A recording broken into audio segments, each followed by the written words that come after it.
wa ala alihi wa sahbihi wa man walah amma ba'du. Alhamdulillah, kita melanjutkan kajian kitab Muqaddimah Hadramiyah yang dikarang oleh Syekh Abdullah bin Abdurrahman Bafadl rahimahumullahu ta'ala.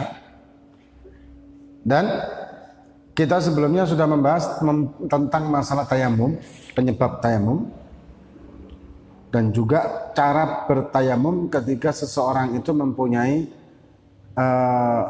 luka atau perban di salah satu anggota tubuhnya atau anggota wudhu di tubuhnya. Kemudian juga kita bahas sedikit banyak tentang masalah mana yang wajib untuk qadha dan tidak. Ya, karena tayamum itu ada yang wajib untuk mengqadhanya dan ada yang tidak wajib untuk mengqadhanya. Nah, kita sekarang masuk ke masalah syarat tayamum atau syurut sahnya tayamum. Seperti kita sudah pernah membahas tentang kategori atau kriteria persyaratan ini, ada 3 kategori. Yang pertama adalah kategori syarat sahnya suatu ibadah atau syarat wajib. Ini kalau ibadah wajib ya, ada 3 kategori. Yang pertama syarat wajibnya suatu ibadah. Kemudian kategori kedua syarat sahnya suatu ibadah, dan yang ketiga adalah syarat diterimanya suatu ibadah. Kalau sunnah maka menjadi 2 saja, yaitu syarat sahnya ibadah dan syarat qabul ibadah. Nah, kita sekarang membahas tentang syarat sahnya bertayamum. Dikatakan syurutut tayamum 10. Syarat tayamum itu ada 10. Yang pertama ayyakuna biturab, harus dengan tanah ya. Jadi harus dengan tanah, tidak bisa dengan benda selain tanah. Misalkan gamping atau ini apa namanya, semen.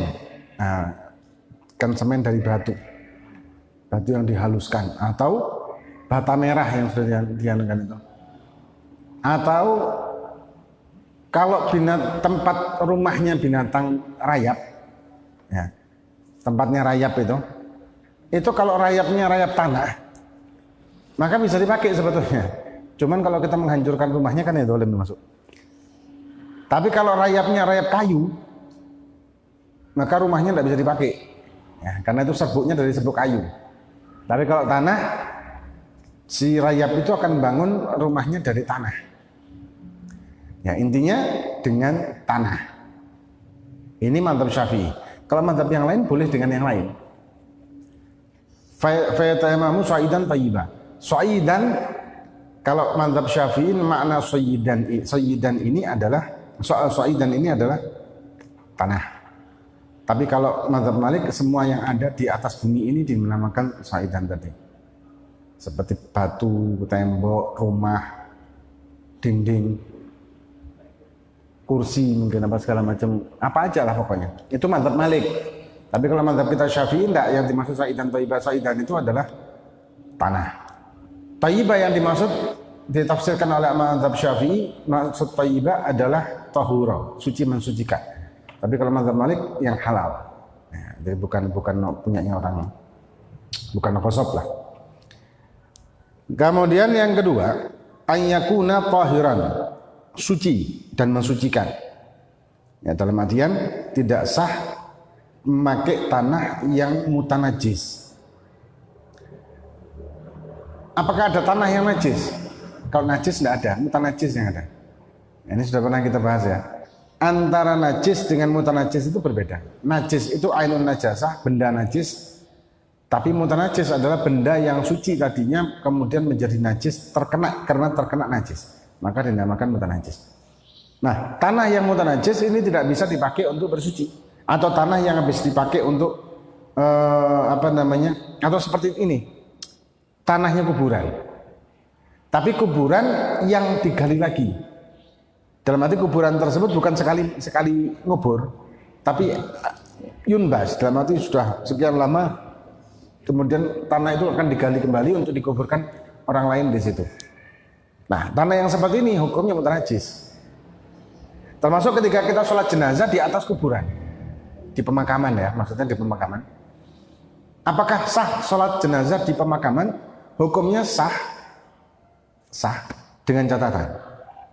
Kalau tanah ini yunbas, dalam arti sudah pernah digali lagi untuk dimakamkan orang lain, jadi makam orang ini sudah sekian tahun kemudian digali lagi untuk dimakamkan orang lain, dalam arti tanah yang di bawah ini sudah kecampur di atas, dan ini sudah kecampur dengan jenazah yang sudah sekian lama membusuk dan kemudian tercampur dengan tanah. Ini berarti butuh proses memang puluhan tahun.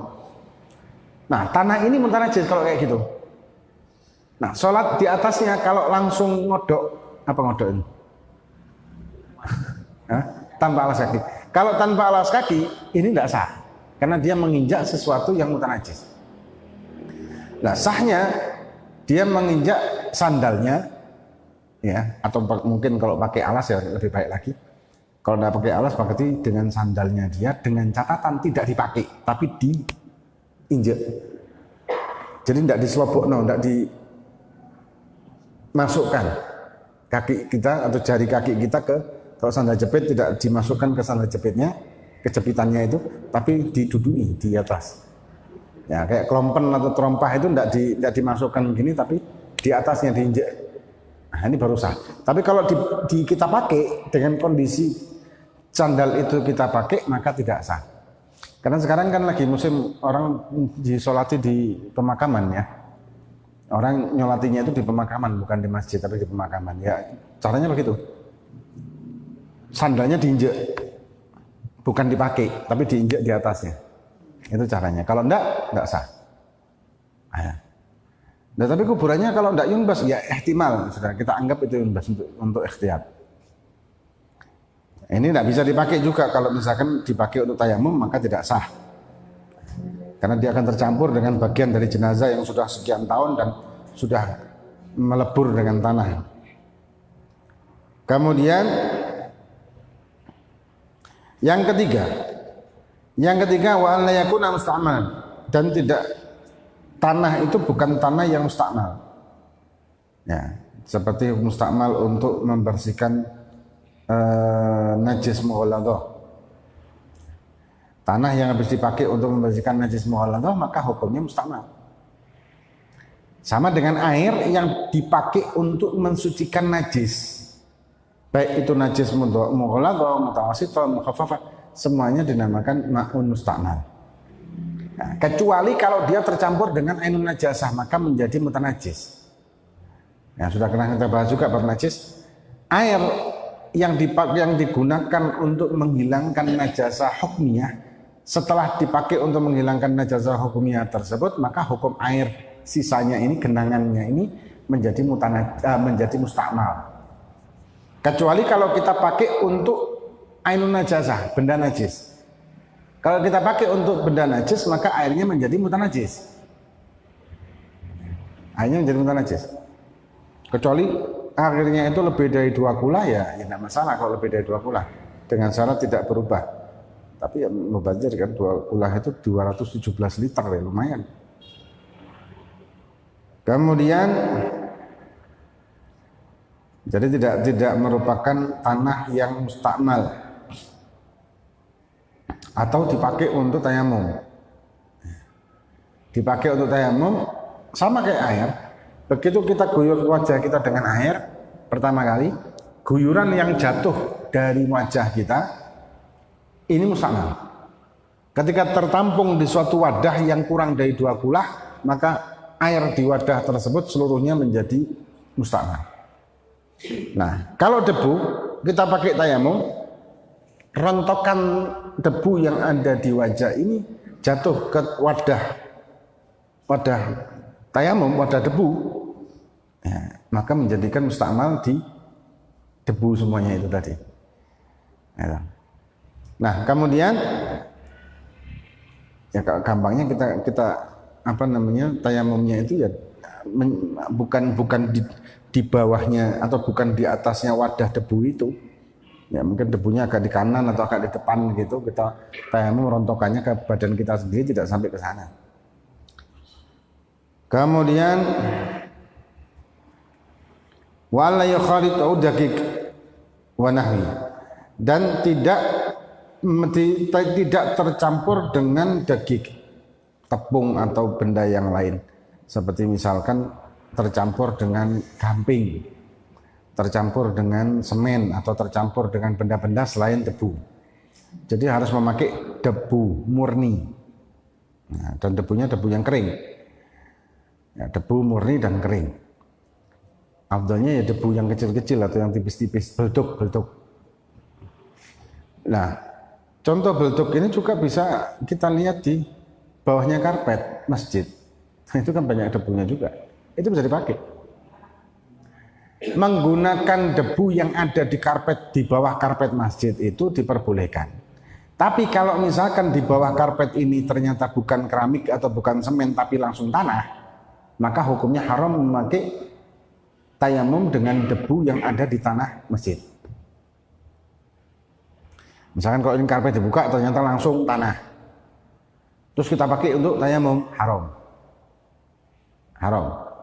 Tapi ya umumnya masjid kan enggak plesteran, paling tidak itu minimal plesteran aja, plesteran semen. Atau kayak di sini kan keramik. Ketika dibuka keramik, nggak ada debunya kan? Nah, debunya boleh dipakai. Karena apa? Karena ihtimal ini debunya bukan dari debunya tanah masjid, tapi dari luar. Dari luar. Apalagi karpet yang nggak pernah dicuci. Masya Allah dibuka itu bisa untuk tayamum orang 100 mungkin bisa. Banyak. Nah, jadi, tapi di sini Masya Allah. Insya Allah. Nah, kemudian jadi tidak tercampur dengan apapun benda, jadi murni debu. Wa yaksidahu, dan ketika dia melakukan proses tayamum tersebut memang bertujuan untuk tayamum dengan memindahkan debu dari tempatnya ke wajah kita, dengan memang maksudnya adalah untuk bertayamum. Falau safat hurrih faraddadahu alaihi lam yakfi. Kalau misalkan ada debu yang angin debu atau badai debu yang menghembus, kemudian dia menganggap ini tayamum, aku sudah tayamum, sudah digerujuk sama belduk, nggak bisa. Atau langsung ke wajahnya, itu nggak bisa, harus dipindahkan.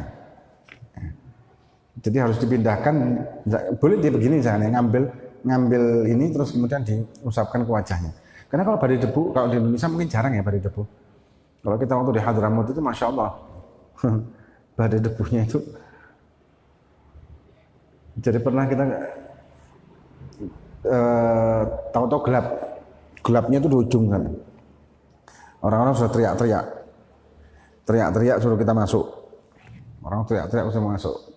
Kita pede aja waktu pertama-tama dulu kan, nggak ngerti apa-apa kan. Kita pede aja, ngapain sih orang teriak? Ini terang benderang. Orang teriak-teriak suruh lari. Ternyata begitu orang noleh, itu kayak ombak tapi coklat gelap memanjang gitu. Memanjang. Ya tapi kita sudah kadung pede jalan biasa gitu, bukan lari ya. Akhirnya kena badai itu. Tahu-tahu gelap dan sakit semua kayak batu kecil-kecil. Akhirnya ya lari. Itu masuk hidung, masuk telinga, segala macam, luar biasa. Nah setelah itu kalau ada gitu lagi lari beneran. Nah kayak gitu posisinya bisa kita mengadahkan tangan gini terus kita niat tayamum. Tapi kalau kita begini nggak bisa. Nah, nggak bisa. Karena itu kan penghembusan air, bukan dengan hembusan angin menghembuskan debu tadi, bukan kita sengaja memindahkan. Kalau gini kan kita ngambil dan kemudian memindahkannya ke wajah kita. Kemudian wa an yamsah wajahu wa yadai bidharbatain, dan mengusap wajahnya dan kedua tangannya dengan 2 kali ambilan. Ya, pengambilan tayamum itu dilaksanakan 2 kali. Pengambilan yang pertama untuk wajah, pengambilan kedua untuk kedua tangan. Apakah boleh lebih dari 2 kali? Kalau kita rasa belum sempurna lebih dari 3 kali, lebih dari 2 kali. Tapi apakah bisa 1 kali? 1 kali tidak bisa, harus bidharbatain dengan 2 kali pengambilan. Nah, kan kalau mengambilnya itu 1 kali mana cukup? Afdolnya ketika kita mengambil debu dengan kedua telapak tangan kita, kita hentakkan atau kita pukulkan supaya nempel debu itu, kita pukulkan kedua tangan kita dengan posisi ini merenggang. Jari jemari ini merenggang, kita pukulkan ya. Kemudian baru kita niat nawaitu istibah li fardhi shalah dengan mengusap wajah dengan 1 kali jalan, mengusap dari ujung ini kening, kemudian ratakan sampai ke seluruhnya dengan 1 kali jalan. Dan tidak sunnah untuk melakukannya 3 kali, beda dengan air. Akhirnya kok 3 kali ya rusak wajahnya nanti. Jadi cukup 1 kali, 1 kali jalan. Ya. Kemudian dorbah lagi, yang kiri digunakan untuk mengusap yang kanan. Dari ujung begini, ini afdolnya. Terus dijalankan sampai atas siku, kemudian muter di telapaknya, telapak siku sampai telapak jari. Kemudian hal yang sama berlaku juga di tangan kiri. Kemudian baru meratakan untuk yang di sini, di sela-sela ini. 1 kali jalan. Kemudian wa an yuzila najasa awalan, dan dia harus menghilangkan najis dulu kalau dia punya najis, kalau ada najisnya. Kenapa? Karena ini tayamum ini tidak sebanyak atau sesempurna wudhu. Maka itu kalau misalkan ada orang tayamum kemudian dia murtad, tayamumnya batal. Beda dengan wudhu, ada orang wudhu, punya wudhu, kemudian dia murtad, kemudian Islam lagi, tidak perlu wudhu lagi, wudhunya tidak batal. Tapi kalau tayamum batal, tayamumnya batal dengan murtad. Lagi pula tayamum itu hanya bisa berlaku untuk 1 kali fardu. Jadi tidak boleh lebih dari 1 kali fardu. Nah, dipakai untuk melaksanakan 1 fardu. Kalau wudhu kan sekian banyak, kecuali wudhunya orang yang punya penyakit beser, yang sudah pernah kita bahas juga. Nah, kemudian najis ini kalau misalkan tidak bisa dihilangkan bagaimana kecuali dengan air, maka dia sholat li faqdi tahurai atau sholat li hurmat waqt. Kalau tidak ada air, posisi misal dia kencing di hutan yang tidak ada air, kemudian dia istinja dengan cara yang sesuai syar'i, tapi ternyata kencing tersebut ada yang nyiprat ke kakinya dia. Nah, kemudian posisinya dia mau sholat, tayamumnya tidak sah karena ada najisnya. Nah, terus bagaimana? Maka dia sholat hormatul waqt. Nah, orang yang sholat hormat waktu itu ya sama dengan sholat biasa, niatnya pun sama, cuman bedanya orang sholat hormat waktu dengan tidak itu, bedanya adalah kalau dia tidak bisa mandi besar, dengan dia tidak bisa wudhu. Dalam arti orang sholat hormat waktu dengan dia posisi hadas besar, dengan dia posisi hadas kecil, ini berbeda cara sholatnya memang. Bukan berbeda cara sholat, ada perbedaan. Kalau orang yang sholat hormat waktu karena dia tidak punya wudhu, dalam arti dia berhadas kecil, maka dia boleh membaca surat setelah Fatihah. Tapi kalau dia ini junub dan tidak ada air dan debu untuk tayamum, maka dia sholatnya hanya rukunnya tau. Jadi membaca Fatihah, setelah itu tidak boleh membaca surat. Habis Fatihah langsung rukuk dan selanjutnya. Tapi cara sholatnya yang selain itu sama. Ya sama, niatnya juga sama. Tidak usah usoli fardhu dhuhri li fardhi tahur, enggak. Langsung. Sama kayak sholat adaan, sholat qodhoan, ini kan sebetulnya tidak ada bedanya. Ya, orang adaan, orang qodhoan itu apakah wajib mengucapkan qodhoan, adaan? Enggak. Tapi kalau kita ucapkan afdal. Tapi kalau tidak kita ucapkan tidak masalah. Nah, kalau saya qodho, apakah saya wajib mengucapkan qodhoan? Enggak wajib. Nah, enggak wajib. Diucapkan ya fadilah, dapat fadilah, tidak diucapkan ya tidak masalah. Nah, kemudian jadi najis yang dihilangkan adalah najis yang tidak ma'fu ya. Kalau najis ma'fu tidak perlu. Kemudian yang berikutnya wa yastahida fil qiblah, ini kalau posisi dia di hutan atau di padang pasir atau di mana, wa yastahida fil qiblah qiblahu. Sebelum dia tayamum dia harus yakin di mana arah kiblat. Dan orang mencari kiblat ini kalau memang tidak memungkinkan dia untuk bertanya atau tidak ada alat dan lain sebagainya, maka dia posisi mencari kiblat itu dengan istihad, dengan kira-kira. Entah mungkin dengan matahari, entah mungkin dengan, kalau orang yang ahli gunung itu ya biasanya, dia suka daki gunung dan seterusnya ini, dia akan tahu mana matahari, mana arah, maksudnya mana arah barat timur dengan lihat daunan. Bila daunan, lihat semak, lihat tanah, dia bisa tahu. Walaupun kondisi malam, dia bisa tahu. Atau juga bisa tahu dengan bintang. Ya kalau kita mempelajari ilmu falak, lu pernah ingat kata Habib Masyur, almarhum ya Allah, Habib Masyur ini alim, Habib Masyur ini apa namanya mufti, kakaknya Habib Umar. Waktu kita belajar sama beliau Minhaj, beliau cerita tentang falak, bahas tentang falak dan juga mengatakan ada bintang kiblat namanya. Dan bintang kiblat ini kalau kita lihat di mana-mana itu sama, menunjukkan arah kiblat. Jadi kita lihat di Indonesia, ini tadi Yaman, ya podo, ya podo. Kalau ini ya ada 1, 2, 3, 4 bintang itu dengan arahnya arah ke kiblat. Ngarahnya ini bentuknya kayak L tapi agak sekian derajat gitu. Nah, itu pas, posisi pas dengan Ka'bahnya, dengan arah kiblatnya maksudnya. Nah tapi kalau misalkan orang ini tidak paham begitu, ya Pak, tidak ngerti posisi bintangnya atau mendung mungkin, dan dia bukan orang yang ahli dalam membaca jejak alam atau tanda alam, ya sudah dia sholatnya wis dikira-kira menurut dia yakin yang mana, ya itu dia ngadep. Nah, kemudian orang yang seperti ini kalau ada 2 orang dan dua-duanya punya istihad yang berbeda, maka tidak boleh saling berjamaah. Enggak sah. Yang satu sana, yang satu ngadep sana. Enggak boleh berjamaah. Walaupun nurut ya, wis aku nurut kone wis, aku melok jamaah, tapi yakinku itu kurang kono. Terus, ya aku tak melok kon ngadepe supaya jamaah. Ini enggak sah ya. Ini tidak sah posisi. Nah kalau dewi-dewi apa ngurung-ngurang gitu, ya boleh juga kan. Satu ngadep sana.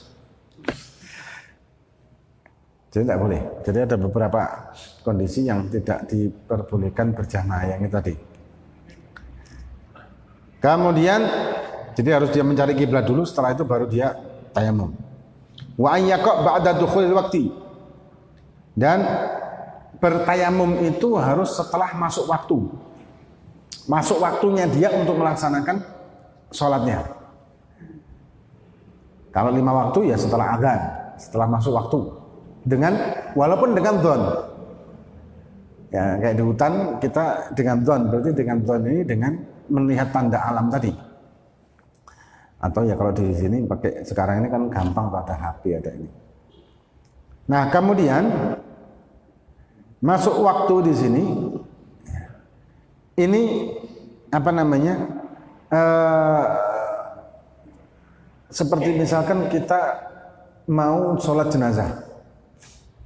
Nah masuk waktunya sholat jenazah itu kapan? Diperbolehkannya kita sholat jenazah, masuk waktunya jenazah sudah selesai dimandikan walaupun belum dikafani. Hukumnya mulai sahnya itu ya, mulai sahnya. Masuknya waktu sholat jenazah itu adalah jenazah sudah dimandikan. Begitu selesai dimandikan, maka dia menjadi sah untuk disolati. Kalau belum dimandikan, tidak sah solati. Tapi makruh kalau belum dikafani. Ya kita nyolati jenazah yang belum dikafani, baik itu hadir maupun gaib, hukumnya adalah makruh. Yang belum dikafani. Tapi kalau sudah dikafani, maka tidak masalah. Nah, tapi kalau belum dimandikan, sholat kita tidak sah. Baik hadir maupun gaib, sholat kita tidak sah. Nah, tapi bagaimana kalau misalkan jenazah ini ditayamumi? Boleh tidak kita sholati? Boleh. Kalau emang mau tidak mau harus ditayamumi jenazahnya karena mungkin ada hal-hal tertentu seperti mungkin kebakar atau gimana yang tidak mungkin dipakai air. Nah kemudian atau yang mati ini laki dan di daerah itu tidak ada laki, cuman dia tok dewean gitu. Yang lainnya perempuan. Nah itu ada alal gol di tayamum. Nah, ada yang mengatakan, ada lagi ulama mengatakan tidak usah wis, mari wis, maafu. Ada yang mengatakan tidak ditayamumi supaya dia sah disolati. Misal satu lagi, satu daerah perempuan tok.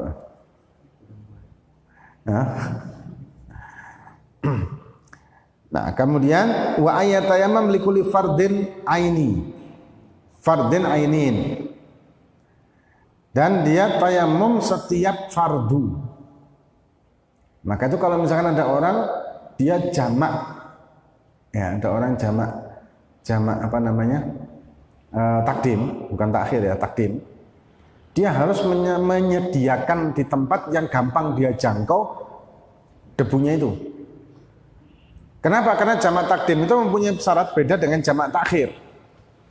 Kalau jamak takhir itu tidak ada jeda waktu yang tidak terbatas dengan waktu antara sholat yang pertama dengan kedua. Jadi boleh agak lama, selama masih dalam satu waktu. Misalkan jamak takhir itu kan asar sama zuhur atau isya dengan maghrib. Jamak takhir itu kan sholat zuhur dilakukan di waktu asar, baik setelah sholat asar ataupun sebelum sholat asar, fleksibel. Dengan waktu yang tidak diwajibkan harus mepetan, ya. Atau juga maghrib dan isya. Kalau jamak takdim, sholat asar dilaksanakan segera setelah sholat zuhur, di waktu zuhur. Itu namanya jamak takdim.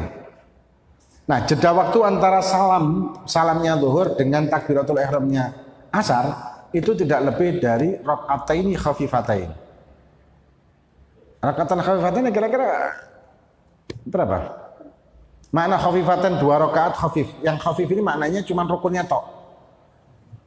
Jadi Allahu Akbar, Fatihah, waladhdallin, tidak perlu pakai amin. Amin kan sunnah. Terus langsung Allahu Akbar, tumaninah, subhanallah, sami'allahu liman hamidah, subhanallah, Allahu Akbar, subhanallah. Gitu. Itu namanya akhaf. Paling minimal ya, paling minimal. Kira-kira berapa detik itu?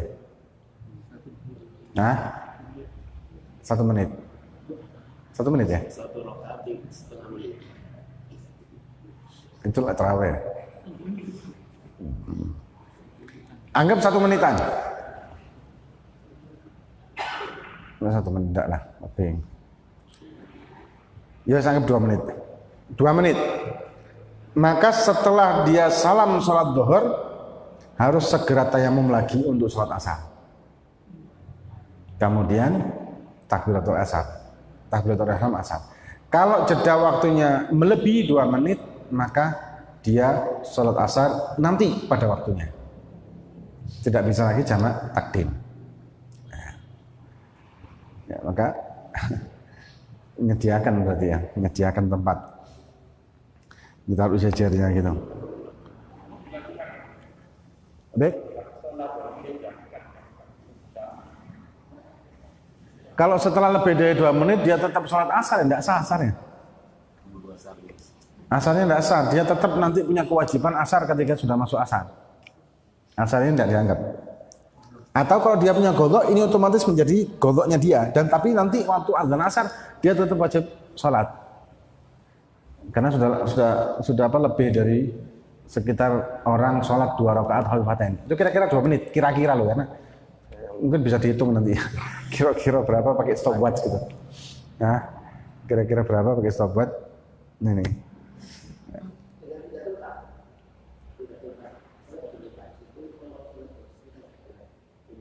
Nggak apa.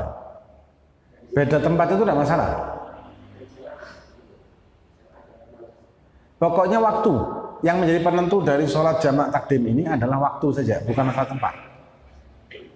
Walaupun dia pindah dari ujung sana ke ujung sana, asal waktunya tidak lebih dari sekian tadi, maka tidak apa-apa.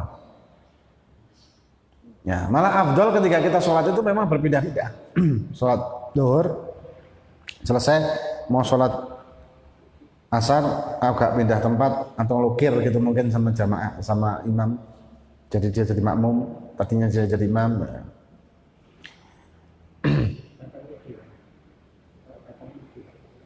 Maksudnya? Mau sholat asar batal. Ya sudah, asar itu wudhu itu menghabiskan berapa menit itu? Ya kan banyak menit ya. Kalau beda dengan tayamum kan cuma segitu aja. Kalau wudhu menghabiskan banyak menit.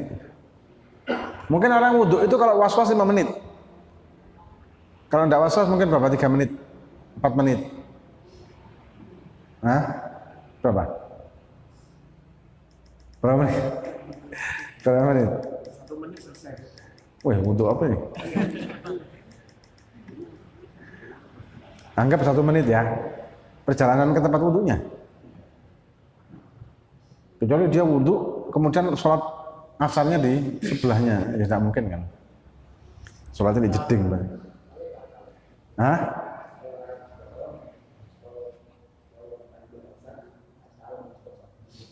Nah ya, sudah bisa kalau gitu. Waktunya akan panjang nanti. Ya kan? Kalau sudah waktunya panjang, kenapa pokoknya setelah selesai sholat duhur harus segera sholat asar dengan waktu yang tidak lebih dari seperti orang sholat 2 rakaat secara rukunnya tok. Nah, hanya itu aja. Nah, kalau kita kepingin tahu secara rukunnya tok itu kalau kita kan begini. Sholat itu tidak ada waktu yang diharamkan kecuali beberapa macam sholat dan itu pun makruh. Memang ada gol yang mengatakan tahrim. Ya. Tapi itu bukan semua sholat. Habis subuh, habis sholat subuh atau waktu subuh sebelum naik matahari itu makruh. Kemudian waktu zawal, waktu istiwa tengah-tengah. Itu sedikit tapi waktunya detikan kalau ini. Ba'dal asar, setelah asar sampai huruf atau waktu asar sampai huruf. Ini tidak boleh melaksanakan sholat tertentu. Tidak semua. Nah, tidak bolehnya ini ada gaul makruh, ada gaul haram. Tapi tidak semua sholat. Ini kadang banyak orang yang salah paham masalah ini. Hingga kadang-kadang bisa menimbulkan fitnah. Nah, kayak contoh ya.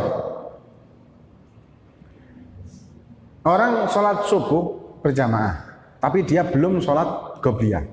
Sedangkan qobliyah subuh ini fadilahnya besar.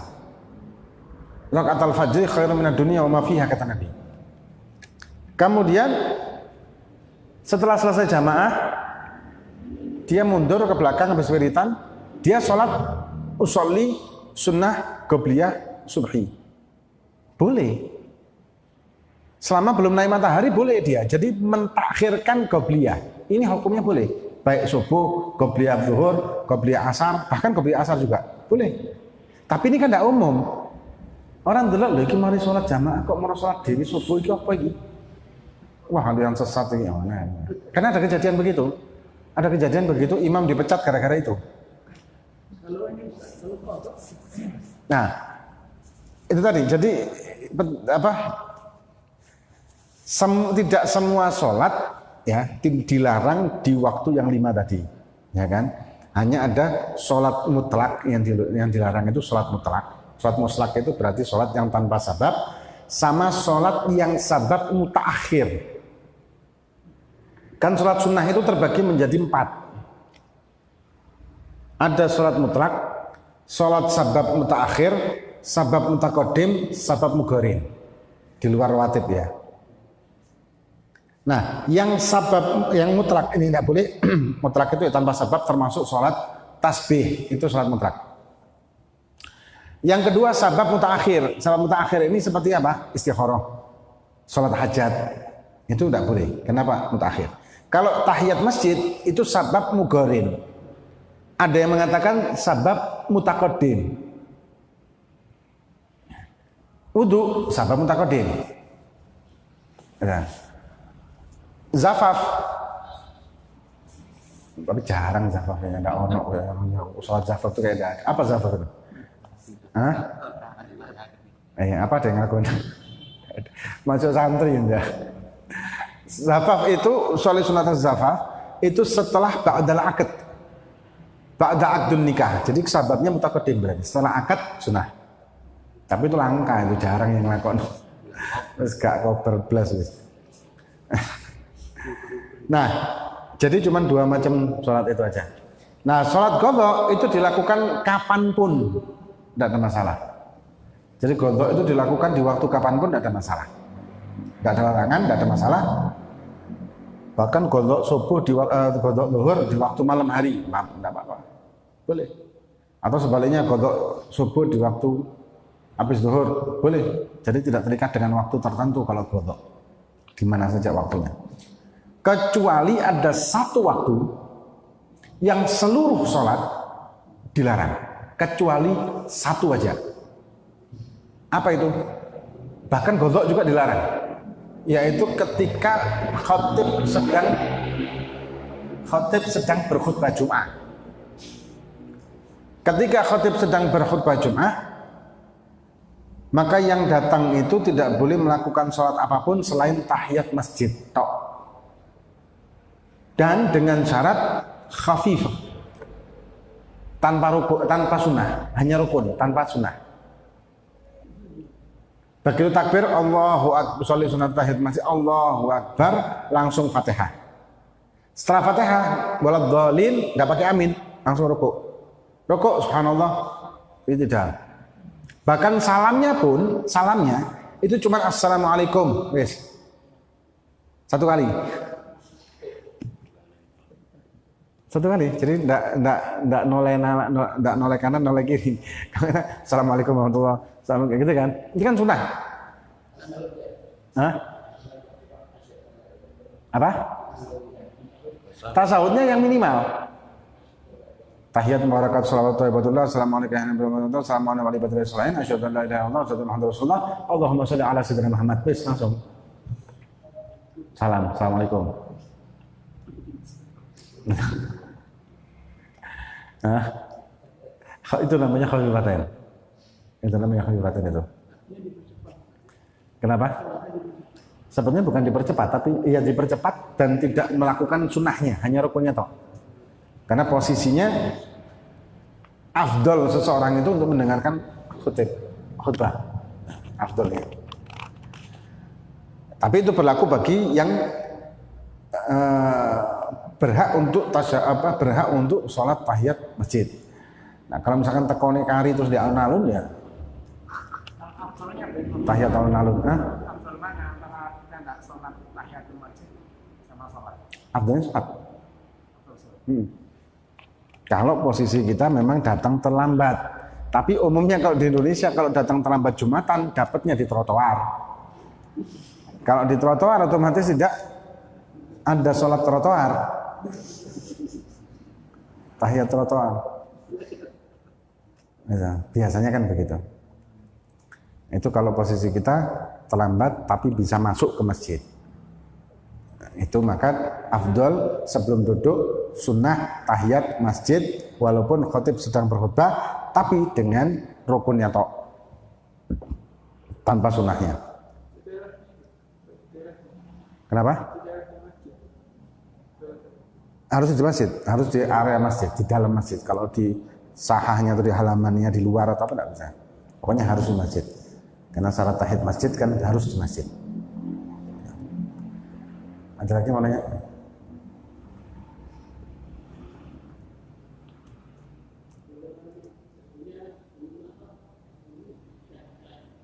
Debu. Wabu itu bukan debu lah. Debunya Semeru. Bukan debu itu. Itu abu. Abunya itu abu lava. Abunya ini itu bukan termasuk tanah dia. Dia bukan termasuk tanah dan itu ini mengandung apa namanya? Batu-batu kecil ya. Dan itu silika ya kalau nggak salah ada bahan mengandung silika juga. Kalau dipakai buat dan itu tajam loh itu. Debunya Semeru, debunya gunung-gunung itu tajam itu. Yang dipakai tayamum ya suwe kabeh. Sangar gitu wajahnya. Tajam itu, tajam. Kalau kena mata bahaya banget. Pesawat aja tidak berani ada. Ada lagi? Kalau pasirnya ada Pak? Hah? Pasirnya, pasir Semeru kan yang dari dalam juga nggak masalah. Pasir, kalau pasir itu tanah bukan sih? Pasir tanah. Pasir itu bebatuan kecil kalau nggak salah. Kalau bebatuan enggak dah. Yang dimaksud itu tanah bukan pasir. Tanah, debu.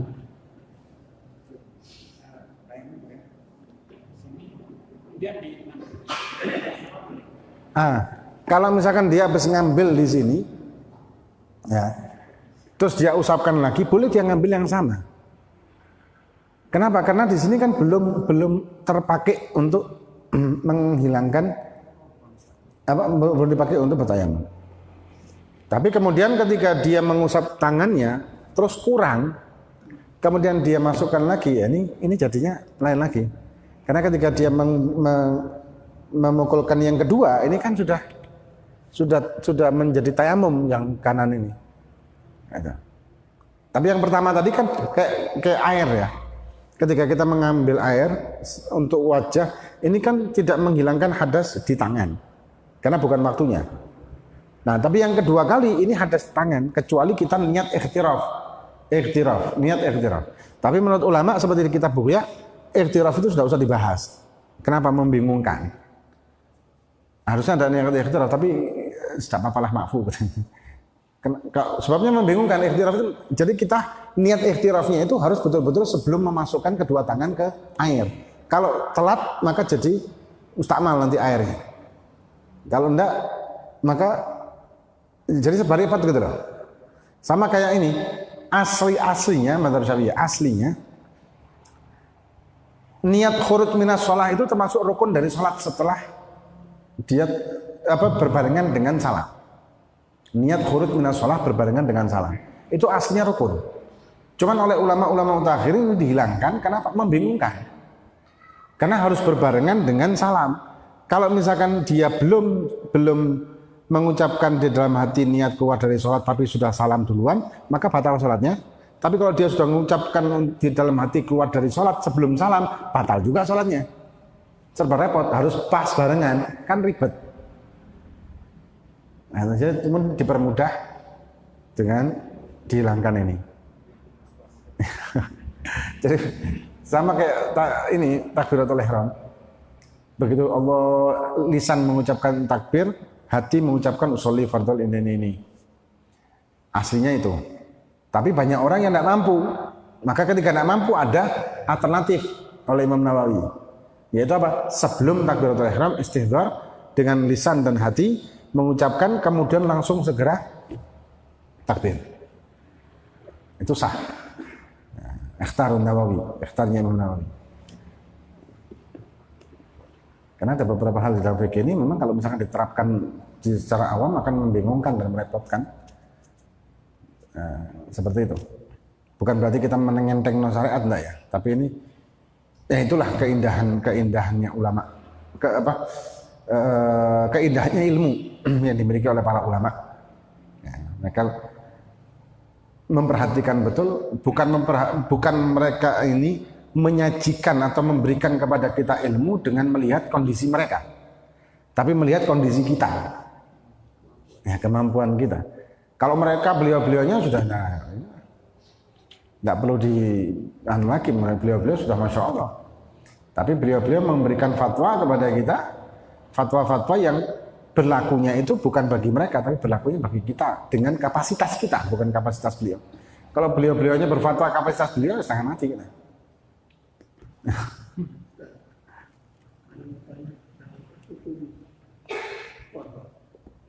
Itu ada sebagian ulama mengatakan kotoran tidak wajib. Alasannya kalau seseorang sudah bertobat, artinya dosa sudah dihapus semua. Jadi dia tak perlu kotor. Ini gimana? Nah, kalau mazhab kita Syafi'i tetap wajib kotor. Karena ibarat kata kita ini kayak punya utang, maka kita wajib melunasi walaupun kita sudah tobat. Karena ada hukukullah, ada hukukul adami. Dan kesepakatan semua ulama di mazhab Syafi'i, mu'tamad alal mu'tamad, qadha itu tetap wajib walaupun dia sudah tobat. Kemudian karena apa? Karena ada kata-kata aqimis shalah. Pakai kata-kata qamaya gumu, dirikan, dekno, berdirikanlah. Bukan lakukanlah. Ya. Kenapa kok harus kata-kata dirikan? Karena kalau kata-kata dirikan ini menurut ulama berarti sholat itu harus ditegakkan, dalam arti wajib tetap dikerjakan dengan kondisi apapun, kecuali orang ini tidak sanggup secara akal, dalam arti sudah gila atau mati tadi. Nah, selama dia tidak koma, selama dia masih sadar, selama dia belum mati, maka tetap wajib, kecuali perempuan ya, haid atau nifas. Kenapa? Karena dirikanlah sholat ini tadi, dirikan. Kata-katanya dirikan, berarti tidak boleh dijatuhkan, harus didirikan terus selamanya. Nah, beda dengan ibadah-ibadah yang lain yang hanya bisa kita lakukan satu kali aja sudah cukup. Karena kata-katanya adalah lakukanlah. Itu katanya ulama. Maka itu kalau misalkan sholat ini kata-katanya adalah lakukanlah sholat atau laksanakanlah sholat, maka sholat itu cukup satu kali kita lakukan, tidak perlu lagi sholat lagi. Nah, kata-kata dirikanlah, maka harus selamanya. Nah, karena itu ketika ada kurangnya atau ada bolong-bolongnya, harus kita tambal bolong-bolong ini, karena makna dirikanlah ini selamanya. Itu. Tapi wallahu a'lam, memang ada pendapat tapi bukan di madzhab Syafi'i istawana. Ada pendapat tapi bukan madzhab Syafi'i yang mengatakan tidak wajib qada. Iya, ini bukan madzhab Syafi'i. Ibnu Qayyim kan Hambali.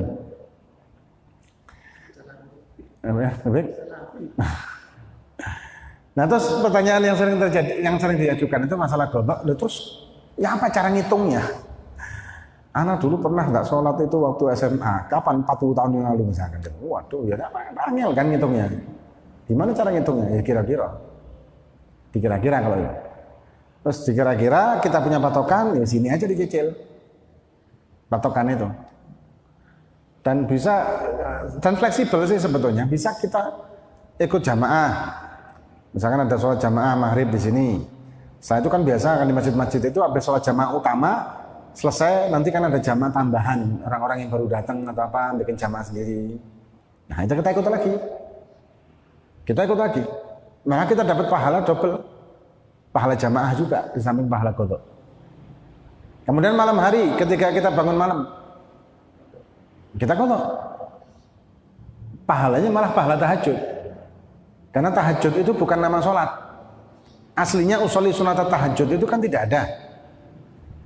Itu nama waktu, bukan nama jenis sholat.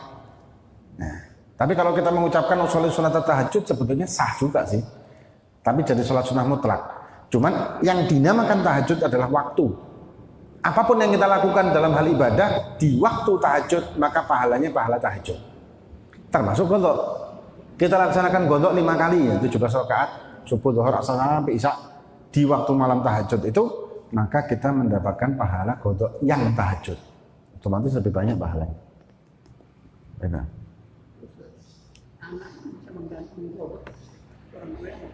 Kalau alal mu'tamad tidak bisa. Tidak bisa. Tapi ada dalam kitab kalau tidak salah di I'anatul Talibin kalau tidak salah. Apa di Fathul Mu'innya ya? Atau di I'anatul Talibinnya. Itu diperbolehkan tapi dengan syarat, tapi gol ini ya. Golnya ulama, bukan mu'tamad. Diperbolehkan dengan syarat yang menggodoli ahli waris. Cuman yang menjadi iskal, ketika ada pertanyaan masalah itu, saya menggodoi orang tua saya selama 1 bulan. Loh kenapa? Kok ente godoi? Soalnya 1 bulan itu koma di rumah sakit terus meninggal. Nah ini tidak perlu digodoi. Tidak perlu digodoi karena koma itu tidak wajib sholat. Tidak wajib digodoi. Kadang ada pertanyaan begitu versi. Nah kalau misalkan orang tuanya tidak mau sholat, mau sholat. Mungkin apa ya, tidak mau sholatnya kenapa?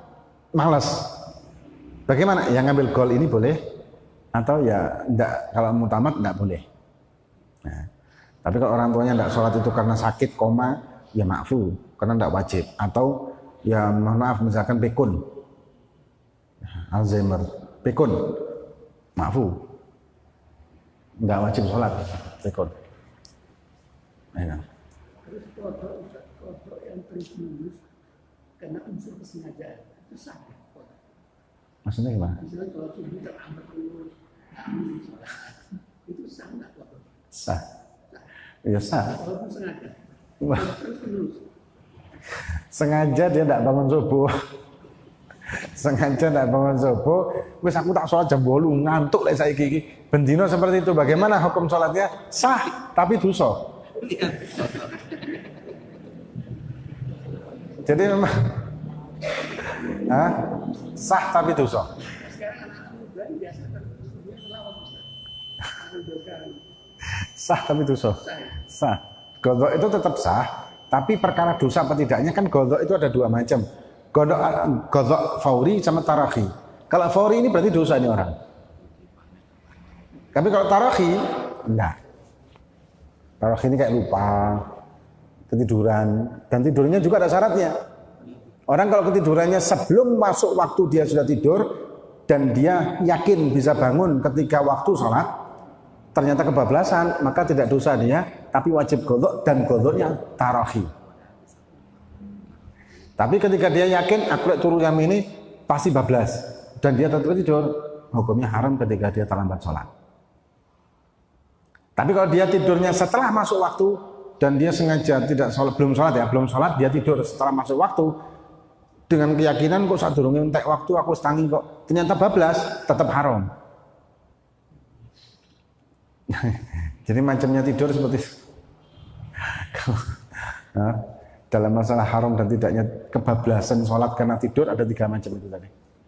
Ada yang haram, ada yang enggak. Tapi tetap kodok dosa plus kodok. Wallahu a'lam.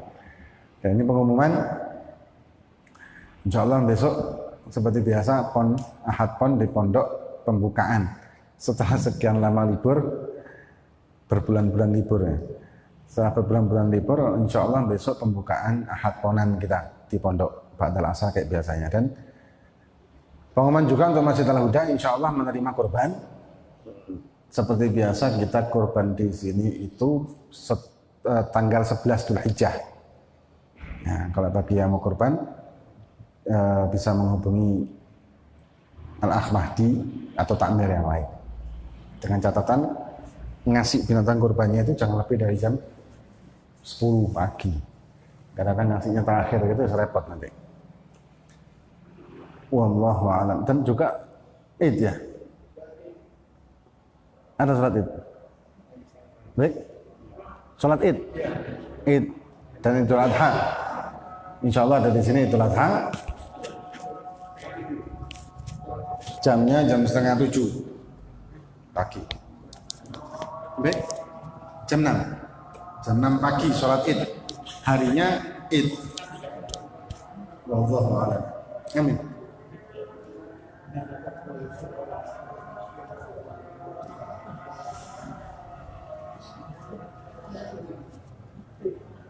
Kita ada mulai mau terang. Amin.